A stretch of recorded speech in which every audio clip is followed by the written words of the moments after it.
আমি মোহাম্মদ আকরাম হোসেন।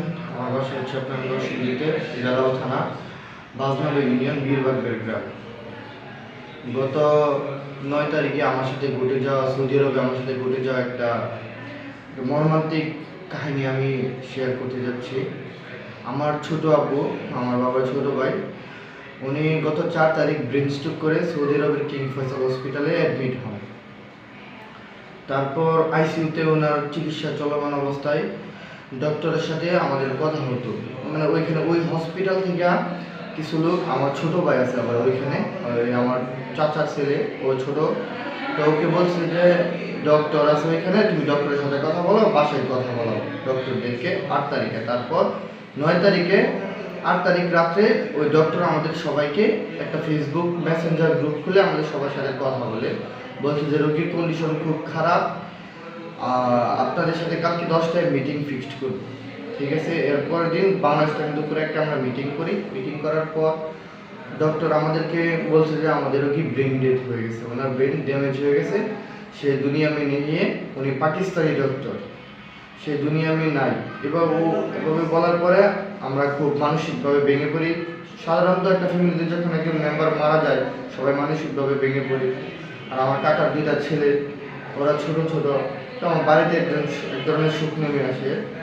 এরপরের দিন ডক্টর আবার কল দিয়ে বলতেছে যে ভাইয়া, আপনাদের সাথে আমাদের কিছু কথা আছে। কথা হচ্ছে আপনাদের হসপিটালের বিল প্রায় অলমোস্ট 10,000 রিয়ালের মতো আসবে, এবং পাশাপাশি আপনাদের বাংলাদেশে প্রেরণ করতে হলে আপনার রোগী প্রায় 16,000 রিয়ালের মতো খরচ হবে। তো আমাদের ফ্যামিলি এত সচ্ছল না, আপনার এই টাকা দেওয়ার মতো সামর্থ্য আমার চাচার নেই। তো উনি সৌদি আরবে যে টাকা ইনকাম করতো ওই টাকায় কোনো রকমভাবে ওনার সংসার চলতো। তো উনি আমাদেরকে অফার দিছে যে যদি আমরা একজন মুমূর্ষু রোগীকে বাঁচাই, কিডনি দান করে, যেহেতু আমাদের রোগী মারা গেছে, মুমূর্ষু রোগীকে বাঁচাই, তাহলে সৌদি সরকার এক ধরনের আইন করছে যে যদি কিডনি প্রতিস্থাপনের মাধ্যমে সরকারের তরফ থেকে সকল বিল এবং বাংলাদেশে পাঠানোর যাবতীয় খরচ এবং দেশে আসার পর একটা নির্দিষ্ট পরিমাণ অর্থ তারা প্রদান করিবে। তো আমরা এই কথায় ওনার রাজি হই নাই, ওনাকে জানাই, অনেক কিছু ওনাকে বলছিলাম আমরা পরে জানাবো, আমরা না করে দিচ্ছি। না করে দেওয়ার পর এরপরের দিন আমার ছোট ভাই হসপিটালে আইসিইউ রুমে যায়।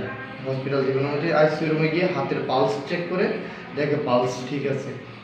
তারপর শরীরে হাত এভাবে ধরার পরে শরীরে একটা ঝাঁকুনি মারার পর ও ডক্টররা জিজ্ঞেস করছে আমার বাবা তো স্টিল অ্যালাইভ, সে এখনো জীবিত আছে, তাহলে আপনারা কেন বলছেন মৃত? তখন হসপিটাল থেকে বলছে আমাদের হসপিটালে কেউ বলে নাই যে মৃত। তো আমরা যে এখন ডক্টরের সাথে কথা বলছি, আমরা বলতে পারি না। তো তখন আমরা অনুমান করলাম কি যে ডক্টর উনি আসলে এক ধরনের প্রতারক চক্র, ওই হসপিটালে কাজ করে প্রতারক চক্র। তো আমি বাংলাদেশ সরকারের কাছে আকুল আবেদন, এসব প্রতারকের চক্রের কাছ থেকে আমাদের প্রবাসীরা যারা বিদেশ মৃত্যুবরণ করে তাদের লাশ যাতে সহি সালামত বাংলাদেশে আসে, আমি সে আবেদন যাচ্ছি মাননীয় প্রধানমন্ত্রী শেখ হাসিনার কাছে।